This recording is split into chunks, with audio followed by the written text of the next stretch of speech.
Hello again, everyone. So, continuing with Indiana Week, I'm going to look at the Colts of the NFL today. So, they do play in the AFC South, which is a pretty easy division, I think, for them to win again this year. They got the Jaguars and the Titans in that division, who had the number 2 and the number 3 pick in the past, just in the past draft here. So, you know that they're still rebuilding. They're still going to take maybe a couple more seasons before they can really be a contender in that division or playoff bound kind of thing. The Texans, I think, are really the only team that might pose a bit of a threat to the Colts in that division, but I really do think that the Colts can lock this division down and can easily have a 10-win season playing 6 games against those 3 teams right there. Obviously, the Jaguars, unfortunately, they drafted Fowler 3rd overall, and now he's hurt, so that's going to hurt their defense for sure. I think they obviously drafted him with that number 3 pick to be a guy who can get to Luck and get to other quarterbacks and mess up backfields and that kind of stuff, but he's not going to be able to do that for them. And then Mariota, I think, will be a great quarterback for the Titans, but he's going to be competing with Mettenberger to see who gets the starting quarterback job there in Tennessee. But really, I think the Texans are going to be the only team that might pose a threat to them winning this division. I just think the Colts are a great team, and they've added some pieces this offseason as well, with Frank Gore and Andre Johnson and Colin Langford on the defensive side of the ball.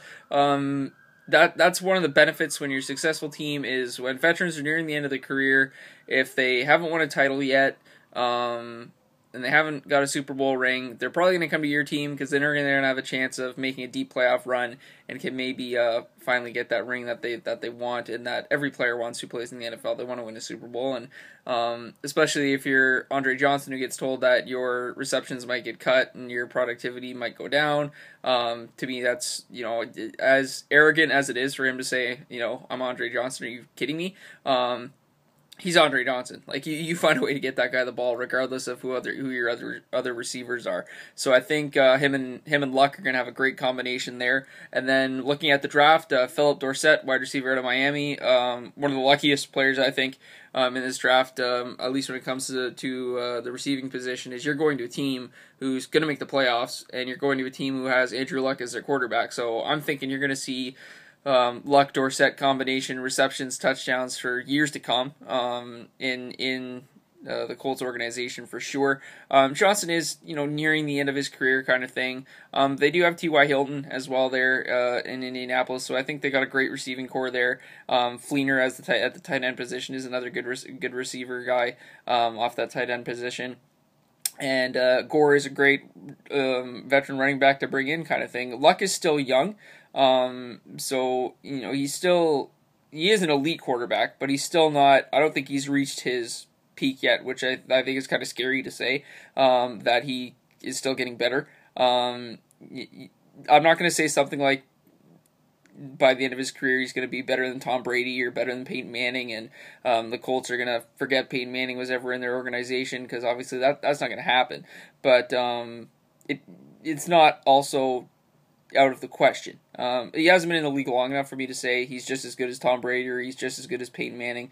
2-3 years from now, I could probably say that, and then I would be able to justify it a little more. So that's my thoughts on that. Is Luck is a great quarterback, and he is a franchise quarterback, and I do see him winning Super Bowls with the Colts. Looking at Luck specifically, last year he had a 61.7 completion percentage. Like I've said in the past, anything over 60% is going to be solid. Your elite quarterbacks are going to be in that 66%, 2/3 of the time making those completions, and he's on that way to go. And he also had 4,761 yards last year, so I definitely see him now having Andre Johnson as well as Dorsett as a couple receiving targets. I can easily see him being a 5,000-yard passer this year for sure. He had 40 touchdowns and only 16 picks, so that's solid. If your quarterback can have a 2.5 touchdowns to 1 pick, I think most coaches are going to be okay with that. Obviously, a pick a game isn't something that Luck's going to be happy with, and it's something he's going to want to improve on for sure. And he was only sacked 27 times as well, and that proves he's got a good offensive line ahead of him.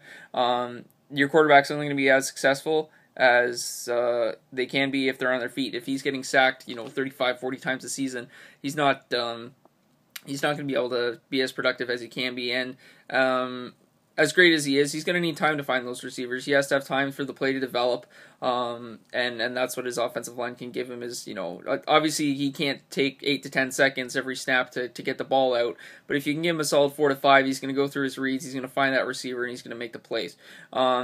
Over the course of his career, like I said, he's still a young guy. He hasn't been in the league too long. But over the course of his career, he's got 12,957 yards and 86 touchdowns. So I think this year he's going to reach the 15,000-yard plateau and get to 100 touchdowns, which is super impressive to get to those milestones in the pace that he has. So that's my look at luck there. Looking at their running backs, obviously they brought in Gore, and they still have Heron. Heron last year had 78 attempts for 357 yards. Gore last year had 255 rushing attempts for over 1,100 yards, which is really impressive to get a running back that can rush the ball for over 1,000 yards in a season. That's awesome. A team's going to want that. And when you look at Gore over the course of his career, he's got 11,073 rushing yards over the course of his career and 2,442 attempts. He's also got 64 touchdowns.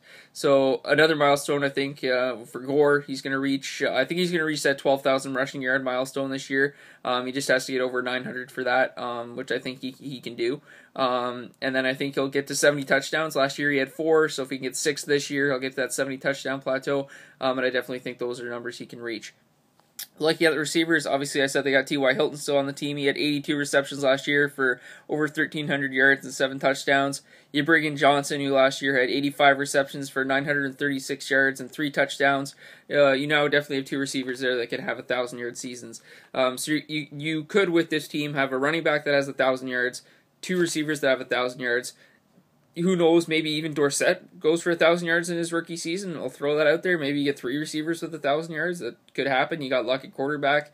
You got weapons there. It's going to make it tough for defenses to double team because, people are going to be looking at Johnson. Oh, and now Dorsett's on the field. We should probably keep an eye on him. Oh, and Hilton's out there too. Oh, and Fleener's at the tight end position. There's another guy that we should probably keep an eye on. So he's got a lot of weapons to go through, Luck does.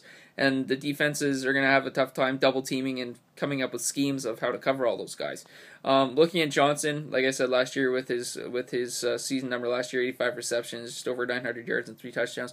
For his career, he's got 1,012 receptions, 13,597 yards, and 64 touchdowns. So I don't think he's going to get to 15,000 career reception yards this season.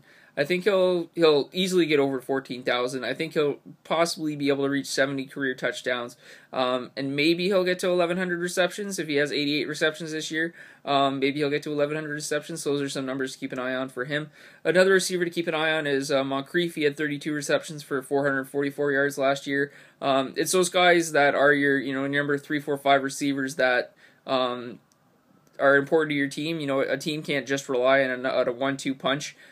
Bringing in Dorsett obviously is a great first-round pick for sure for them. Fleener's going to be great at the tight end position. Last year he had 51 receptions for 774 yards. Allen, their other tight end, also had 29 receptions for 395 yards and 8 touchdowns. So they got 2 great tight ends there. Good receiving core. This offense is going to do very, very good this season. Looking at their defense, obviously they brought in Cole, who last year had 52 combined tackles with 6.5 sacks.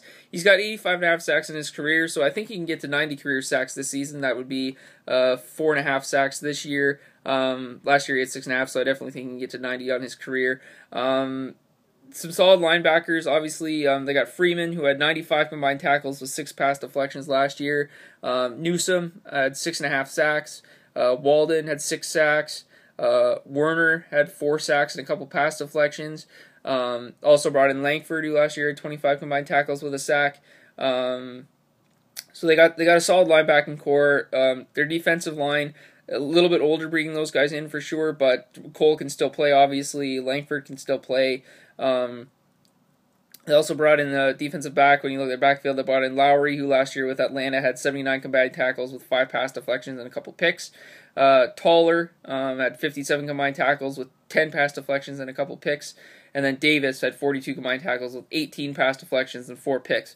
So that's really, really impressive there with their quarterbacks and their defensive backs. Their strong safety, Adams, big veteran, been in the league for more than 10 years now, but last year he had 87 combined tackles, 11 pass deflections, and 5 picks, so he's still getting it done. To wrap this up, I'll look at the other players they drafted. In the third round, they had a couple picks, so they drafted cornerback DeJuan Smith out of Florida Atlantic, and then they also drafted Henry Anderson, who's a defensive end out of Stanford. So there's a young defensive end that you bring in there who can learn from Langford and Cole, and grow this season for sure. They also did draft Clayton Geathers, who's a strong safety out of Central Florida, so maybe he can learn from Adams this year and he can maybe take over from that kind of thing. And then when you look at their rounding off their last 4 picks from the 5th round on, they got a nose tackle, Perry out of Stanford, a running back, Josh Robinson out of Mississippi State, inside linebacker, Herrera out of Georgia, and then Denzel Good, who's an offensive tackle out of Mars Hill. So those are the guys they drafted at the end.